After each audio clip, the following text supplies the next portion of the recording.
Unimar Radio y Televisión presenta el siguiente programa.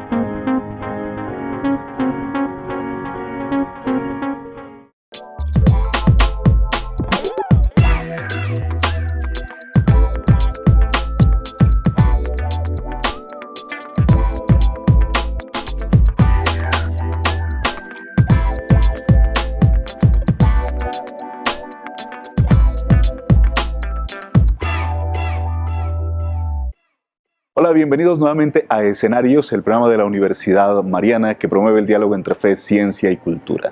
En este día tenemos como invitado especial a César Augusto Barato. Él es biblista, también se desempeña como docente en la Universidad Santo Tomás y nos acompaña en la Universidad Mariana siendo parte de la familia franciscana de Colombia. César, buenos días, qué gusto que esté con nosotros acompañándonos en este programa. Muchas gracias, Felipe, Dios te pague. De verdad, también me siento muy contento y muy agradecido por la invitación para compartir este espacio. Cuando lo presento digo que es de la familia franciscana en Colombia. Seguramente muchos televidentes se preguntan, ¿eso qué es? Muy bien. La familia franciscana es una organización de corazón en primera instancia, pero es también una organización institucional, donde todas las órdenes, congregaciones, fraternidades, comunidades que tienen el espíritu franciscano como parte del carisma institucional de su existencia, de esas congregaciones, han organizado una estructura común para compartir algunos elementos de formación, de reflexión, de apoyos en proyectos específicos, y que eso es lo que se llama Familia Franciscana de Colombia. Usualmente en la fe popular se mira a San Francisco en las imágenes. Puede ser en bulto una fotografía con la calavera en la mano, que parece ser el santo de la muerte. Otros la miren con una reverencia, una veneración casi a la imagen milagrosa de... Pero tratar de humanizar a San Francisco y mirarlo desde el punto de vista de esa realidad que vivió en Asís en su momento, ¿qué lecciones nos puede dar especialmente para bajarlo de ese pedestal de los altares y ponerlo en la cercanía de la humanidad? Uno de los problemas con los que podemos encontrar en general con el santoral, no solamente con San Francisco, con todos los santos en la iglesia, es que los hemos casi que endiosado y los hemos limitado a una visión esencialmente religiosa del culto. Eso realmente termina desfigurando la vida, la persona y el testimonio que representa. Y por eso creo que tu pregunta es perfectamente válida, Felipe, en el sentido de realmente lo que Francisco nos deja como testimonio de seguimiento de Jesús es mucho más importante que cualquier veneración, milagro o cualquier cosa. Aprendamos a seguir a Jesús al estilo de Francisco, en la minoridad, que en un mundo de hoy en el que se pisan las cabezas de unos contra otros con tal de seguir ascendiendo y subir, tener y poseer, la minoridad es la propuesta de decir, oiga, ¿por qué no nos paramos en el lugar del más pobre, en el lugar más periférico, en el lugar más apartado, y desde ahí construyamos un estilo de vida que beneficie a los que más necesitan? Eso nos pone en un horizonte completamente distinto. Es un rompimiento total con la lógica del mundo tradicional y nos pone en una construcción de una sociedad diferente al servicio de los más pobres, que es en última la radicalidad del evangelio del que habla Francisco. Una persona que tiene autoridad, que tiene poder de decisión, ¿cómo pasar a la minoridad? El ejercicio del poder en sí mismo no es malo. Alguien tiene que ejercer poder en algún momento, así sea la coordinación colegiada y horizontal que mejor podamos imaginar. En el momento de la misma coordinación alguien debe de dirigir. En eso no es ningún problema. El problema es en cómo se hace, cómo se ejerce el poder. Y cuando uno tiene la autoridad y ejerce la autoridad, lo esencial es siempre pararse en ese sentido de la minoridad. ¿En dónde está lo más periférico? ¿En dónde está lo que hay que buscar en los más pobres, en que se beneficien de cualquier decisión? ¿En dónde está lo mejor para la construcción del mundo y de la sociedad? es estar buscando todos esos niveles, esa es la centralidad mayor. Otro de los aspectos de San Francisco a mí me parece valioso es lo sin propio, es decir, cómo poder en un momento dado, en una sociedad consumista, tener una mentalidad de no apego a la propiedad. Definitivamente ahí es donde está la radicalidad del Evangelio y la radicalidad de Francisco. Creo que eso es un reto y es un don, porque definitivamente eso es un don de Dios. En una sociedad, como bien dices tú, que se ha construido desde el tener, desde el poder, desde el no soltar nada, el acaparar y acumular, eso nos ha hecho profundamente egoístas e individualistas. El sin propio lo dice hermosamente San Francisco. Deseo poco y lo poco que deseo, lo deseo poco. Creo que esa es la clave. Orar y vivir de esa manera para que de verdad seamos desprendidos. No se trata de que vivamos obreristamente. Eso es indigno. Y contra eso hemos de luchar. Pero se trata de que no vivamos como el mundo nos propone vivir, en los valores que el mundo propone vivir, porque detrás de ellos hay desgaste de energía, mal utilización de recursos, ostentación, derroche, y detrás de ello hay marginalizaciones, empobrecimientos, toda esa cadena de injusticias contra las que hay que luchar, contra las que hay que empoderarse. Y por ello me parece que la experiencia de una fraternidad es fundamental. Cualquier fraternidad, no pensemos en las fraternidades religiosas, de la vida religiosa, que de hecho sí son un testimonio, en mi parecer, sobre el sin propio, pero es en la familia, en los grupos comunitarios, en las comunidades sencillas. Por ejemplo, nosotros trabajamos esencialmente con comunidades populares, y es trabajar en esa condición de, oiga, lo que poseamos, poseámoslo comunitariamente, que sea para apoyo entre todos y entre todas, que no sea excluyente, que sirva al mejor, al que más lo necesite, teniendo todos esos criterios desde el corazón y en las actividades y en las decisiones cotidianas, nos permite vivir de otra manera, realmente desprendidos. Y que cuando uno tenga muchas cosas, aunque tenga mucho, eso no es importante. Hay otra característica que es muy conocida de San Francisco, que es el santo de la paz. Francisco no solamente oró por la paz, actuó por la paz en su momento, pero ¿cómo entenderlo en nuestros contextos, en una dinámica colombiana que está viviendo esta transición, y también dentro de las dinámicas propias de los pueblos? ¿Cómo ser un franciscano que actúa por la paz, viviendo esa identidad propia de San Francisco, ¿no? La imagen, quizá, en mi parecer, la mejor imagen con la cual uno puede trabajar el Francisco de la Paz es con la historia que siempre contamos del lobo de Gobio o el encuentro con el sultán, que uno puede encontrar como claves simbólicas que hablan de la paz, hablan de muchas cosas, porque son relatos simbólicos cargados de una profunda fuerza y de sabiduría para la vida. El caso del lobo, por ejemplo, es la negociación. Cómo en la negociación con el totalmente irracional. Creo que a veces nos ha pasado aquí en Colombia frente a las negociaciones de paz que nos encontramos con posiciones de unos o de otros absolutamente irracionales.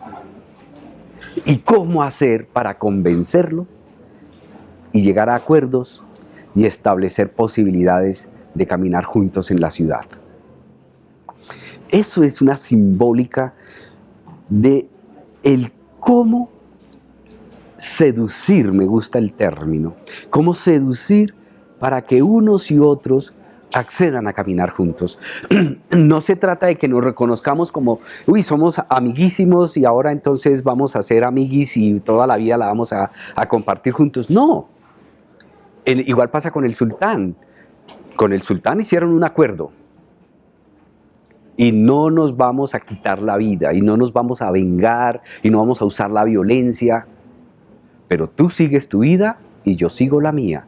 Tú serás mejor ser humano sin que me agredas, y yo seré un mejor ser humano sin desconocerte y agredirte.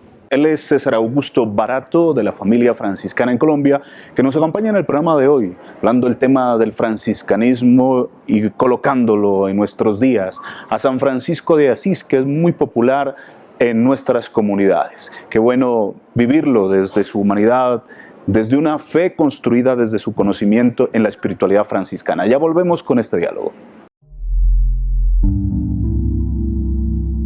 Ya volvemos con Telepasto, Mirada Sur.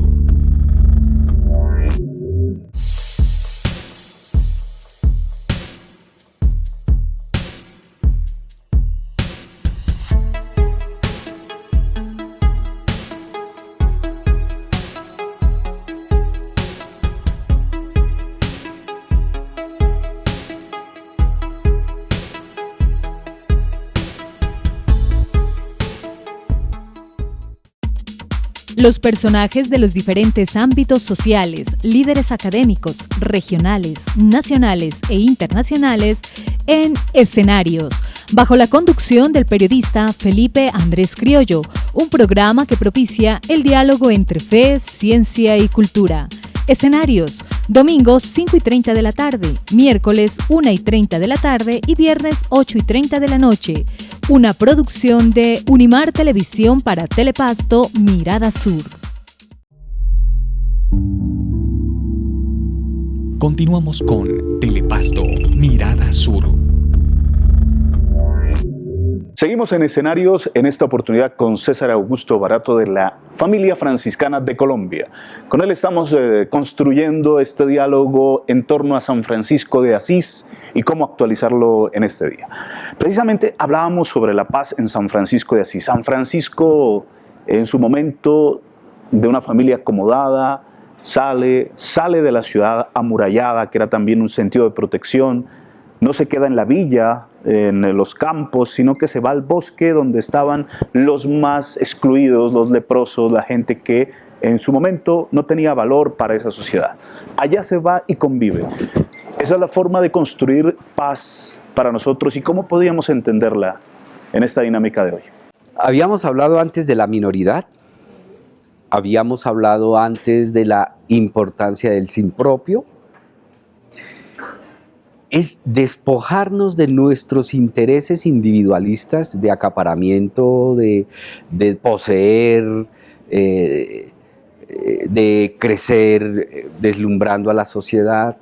Es de verdad ponernos en el lugar del más débil para desde ahí hacer las transformaciones del corazón, de la vida, de las relaciones entre las personas y obviamente un camino diferente para la construcción de la sociedad, donde se privilegia a los que han sido justamente o injustamente han sido apartados del beneficio de la sociedad misma.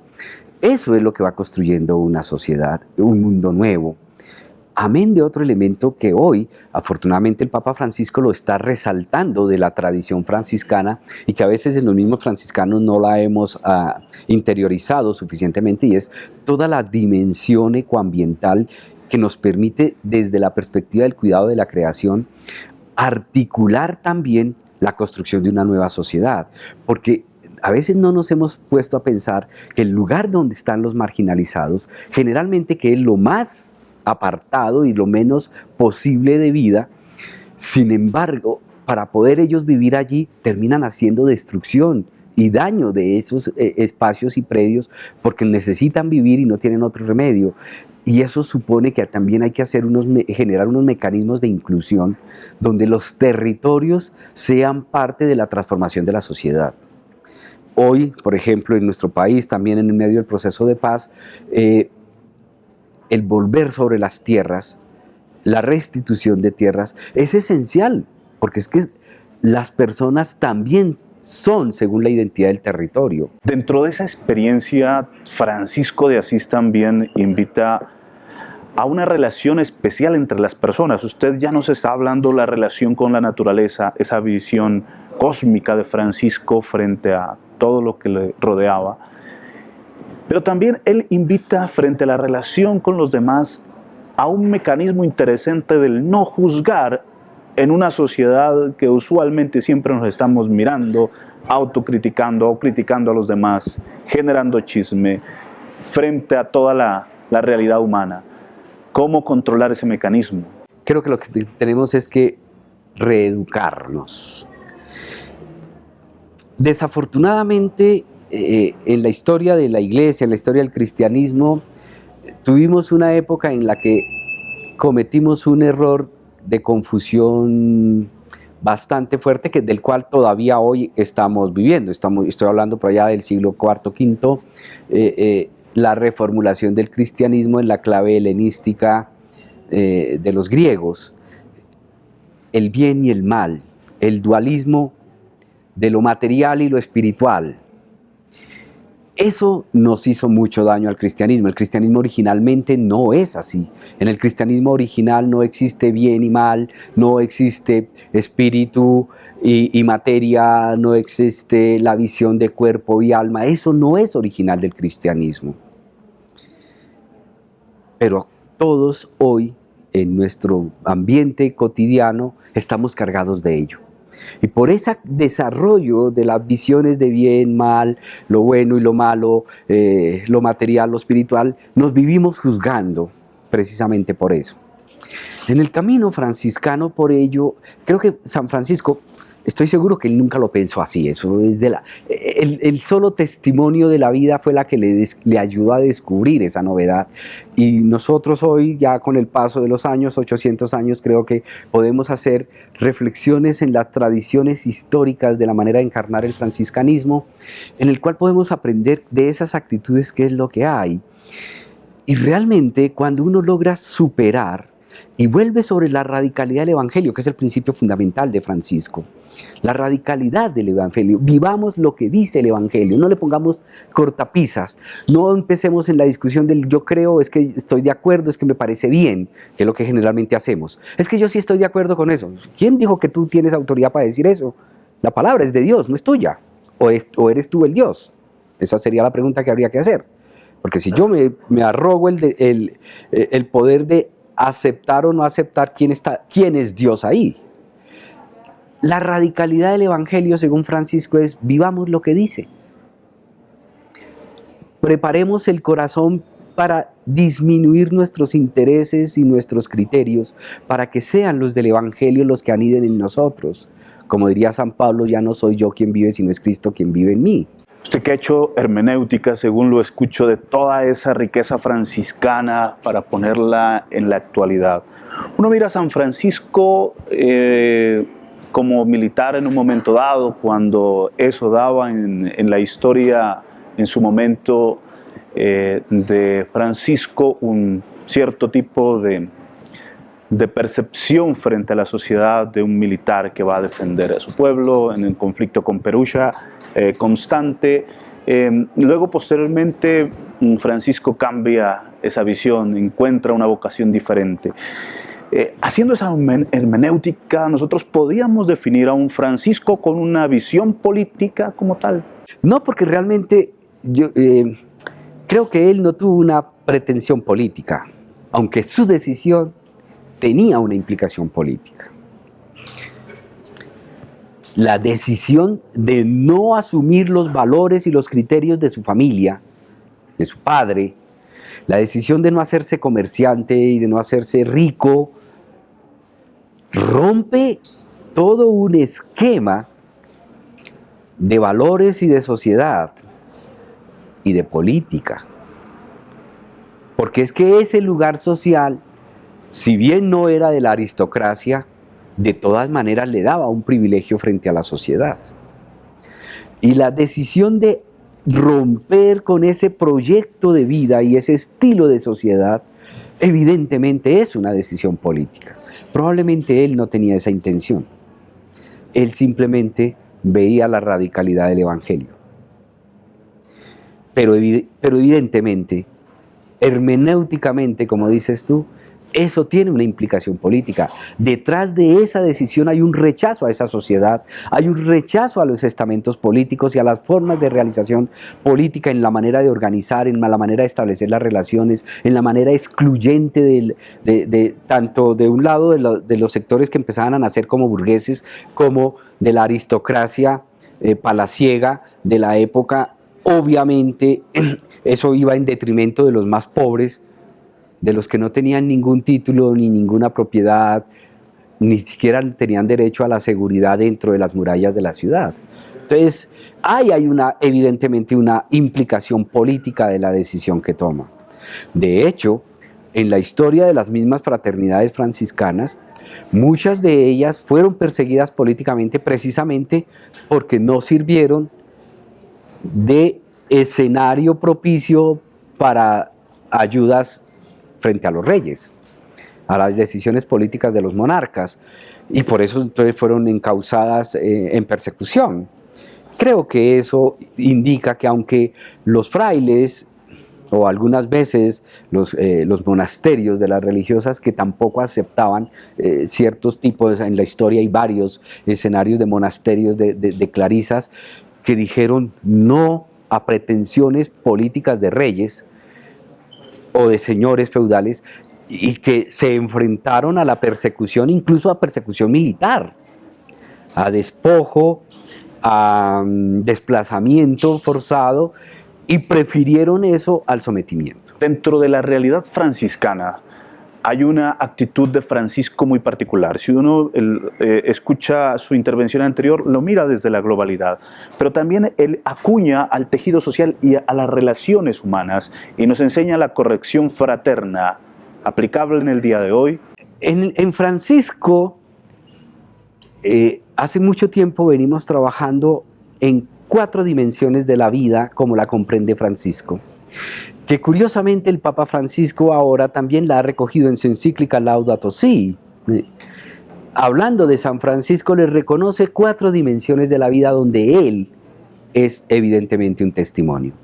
Dice el Papa Francisco: el santo de Asís es testimonio del cuidado de la naturaleza,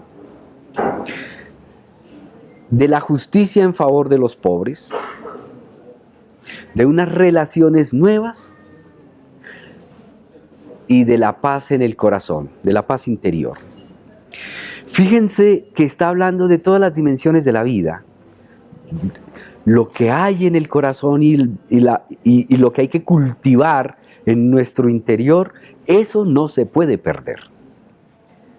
Hay una individualidad, evidentemente sí hay una individualidad en el Evangelio, que tiene que ver con el cuidado mismo de mí mismo, en todas las dimensiones de mi ser. Eso es un deber evangélico.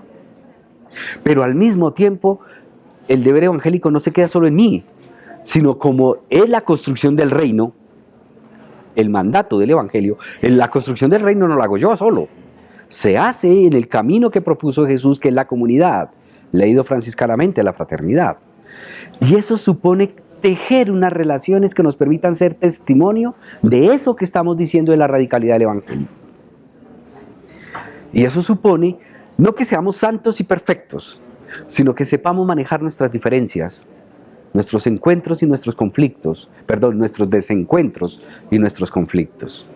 Y creo que eso es parte del Evangelio mismo, del aprender a decir, como dice la palabra: si llegas al altar y te acuerdas que tu hermano tiene algo contra ti, deja la ofrenda en el altar, ve, reconcíliate con tu hermano y vienes a presentar la ofrenda. Creo que eso es perfectamente necesario de que lo trabajemos, así como hay que trabajar en la transformación de la sociedad y en el cuidado de la creación. Son los 4 pilares fundamentales en la construcción de la vida, como la vemos hoy desde el franciscanismo leyendo el Evangelio. En esa narración él dice que golpeas la puerta, pides una limosna y si te cierran el portazo y no pierdes la paz. Es eso, porque es que yo, pase lo que pase, yo estoy dispuesto a ofrecer el amor. Solo se planifica en la medida en que haya respuesta. Pero si no hay respuesta, yo no voy a cambiar nada porque sigo ofreciendo el amor.